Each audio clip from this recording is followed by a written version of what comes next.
মর্যাদা আমার সাথে আছে। আমি অবশ্যই চাইবো তাকে মঞ্চে আপনাদেরকে দেখাতে যে এই যোদ্ধারা যদি না থাকতো এই 24-এর গণ অভ্যুত্থান আপনারা ভাবতে পারতেন না। হাসান, তুমি স্টেজ আসো।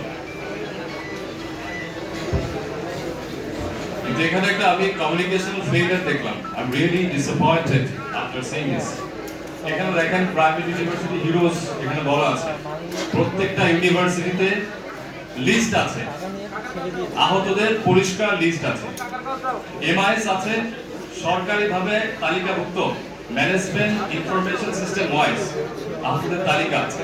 তাহলে যারা এই অর্গানাইজার বা যারা এই অনুষ্ঠানটি আয়োজন করেছেন তারা কি জানতো না যে রিয়েল হিরোজ কারা? আমার প্রশ্ন আপনাদের কাছে, 24-এর গণ অভ্যুত্থান নিহত এবং আহত ব্যতীত কখনোই কি সফল হতো কিনা? হতো? আহত ছাড়া, 24-এর যোদ্ধা ছাড়া এই অভ্যুত্থান কখনোই কি সফল হতো কিনা? হতো? হতো না। তাহলে এখানে রিয়েল হিরোজদের মধ্যে কেন আহতদের নাম নেই? পূর্ণাঙ্গ ভাবে কেন নেই? কোন উত্তর আছে? Isn't there a communicational failure? এটা কেন করা হয়নি? বিভিন্ন মানুষ তারা এসে এখানে কথা বলে যাচ্ছে, তাদের পদ পদবি কি? অভ্যুত্থানে তাদের কি শুধু উৎসাহ দিয়েছিলেন এই জন্য তারা এখানে এসে মঞ্চে কথা বলবেন? আচ্ছা ঠিক আছে, আমি সংক্ষিপ্ত করতে বলা হয়েছে, এটা আমার জন্য ডিসরেসপেক্ট। আহতদের জন্য কেন এখানে বসার একটা নির্দিষ্ট স্থান ব্যবস্থা করা হয়নি? এটা কি বেশি চাওয়া? আপনারা কি 24-এর অভ্যুত্থানকে স্বীকার করেন? কথা বলেন না কেন? 24-এর গণ অভ্যুত্থানকে স্বীকার করেন? তাহলে আহতদের জায়গা নাই কেন এখানে বসার জন্য?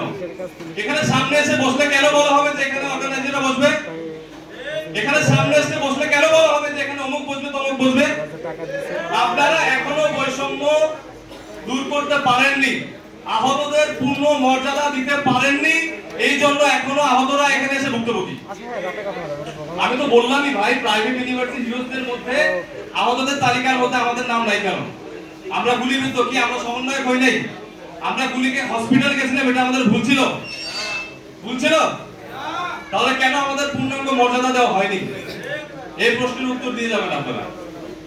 আমি সবার প্রতি দৃষ্টি আকর্ষণ করছি যে আপনারা যতই যে লক্ষ্য নিয়ে আগান, আহতদেরকে মাইনাস করবেন, নিহতদেরকে মাইনাস করবেন, আর বাংলাদেশের একটা সুন্দর ভবিষ্যৎ কামনা করবেন, সেটা কখনোই হবে না। আহতদের বদদোয়ায়, ওই যে কাকা একমত পোষণ করছেন, আহতদের বদদোয়ায় ধ্বংস হয়ে যেত। এখনো বলছি, আহতদেরকে চিনে রাখুন।